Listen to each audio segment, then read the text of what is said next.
Quando meu servo chamar, hei de atendê-lo. Estarei com ele na tribulação. Hei de livrá-lo e glorificá-lo, e lhe darei longos dias. Salmo 90, versículo 15 seguintes. Estamos no domingo do deserto de Jesus.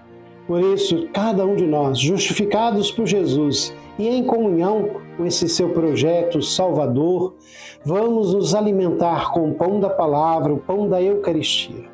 São eles que nos dão forças para superar toda a tentação, para evitar o pecado e nos afastar de tudo que realmente não é do caminho de Deus e que muitas vezes nos leva ao caminho de morte. Conduzidos pelo Espírito, celebremos em louvor daquele que venceu as tentações e nos garantiu o dom da graça, o dom da vida que não tem limites, a vida sem fim. Alegremos-nos, pois a Quaresma nos é dada a cada ano como um tempo oportuno para vivenciarmos mais conscientemente e para retomarmos com novo vigor o seguimento de Jesus, a nossa condição batismal. Este primeiro domingo da Quaresma nos coloca diante deste mistério do bem e do mal que nos habita até as raízes mais profundas da nossa pessoa e nos deixa vislumbrar a saída desta contradição, a queda de Adão e Eva diante do tentador no Jardim do Éden e a vitória de Cristo, que derrota o diabo no deserto e antecipa sua vitória final na cruz e ressurreição. Entremos com Jesus no deserto, deixemo-nos conduzir pelo Espírito e na alegria esperamos a Santa Páscoa. No início da nossa caminhada quaresmal, a palavra de Deus convida cada um de nós à conversão. Isto é, a recolocar Deus no centro da nossa existência, a aceitar a comunhão com Ele, a escutar as suas propostas, a concretizar no mundo, com fidelidade, os seus projetos. A primeira leitura do livro do Gênesis, capítulo 2, 7 a 9, terceiro de 1 a 7, afirma que Deus criou o homem para a felicidade, para a vida plena. E quando escutamos as propostas de Deus, conhecemos a vida, conhecemos a felicidade.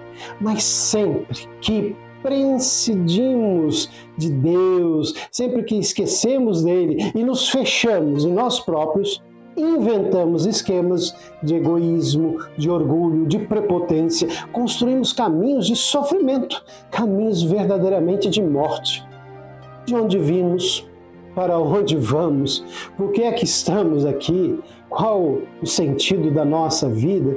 São perguntas eternas que o homem de todos os tempos coloca a si próprio.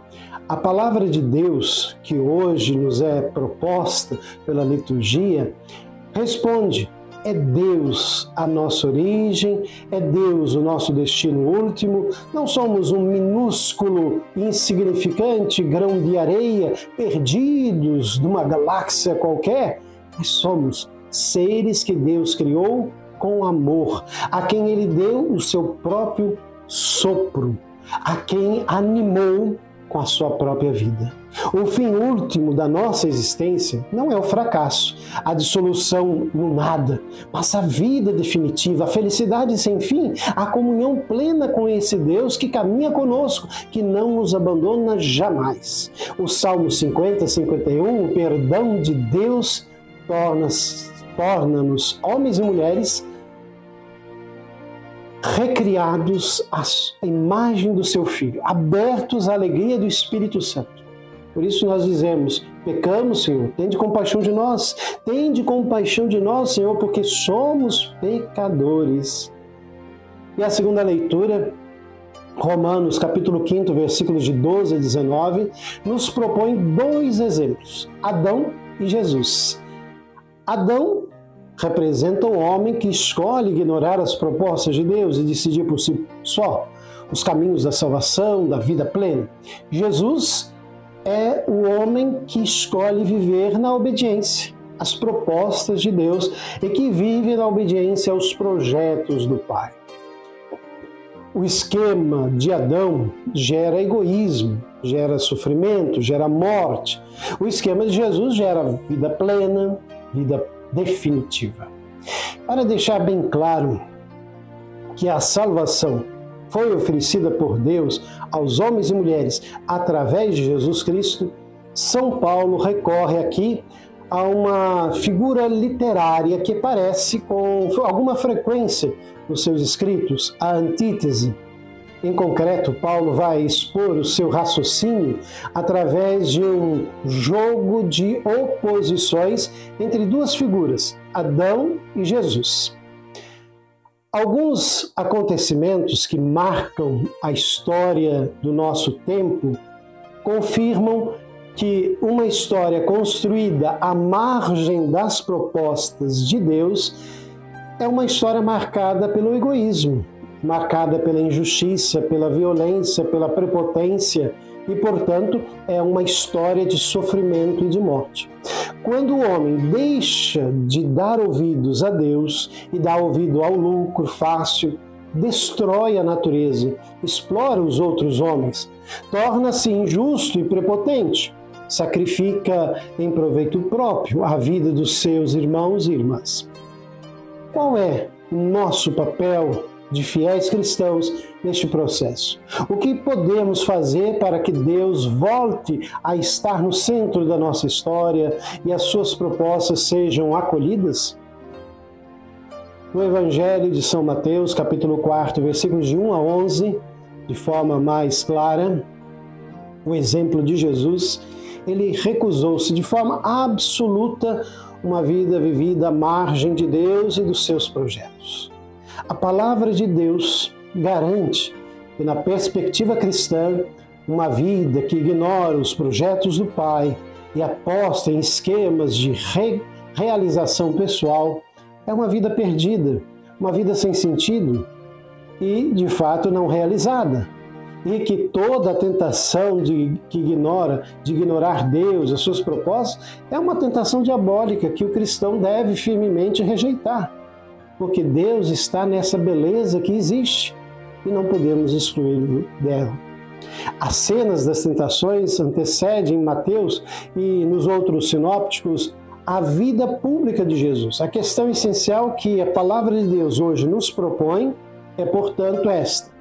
Jesus recusou, de forma absoluta, conduzir a vida à margem de Deus e das suas propostas. Ele as assume.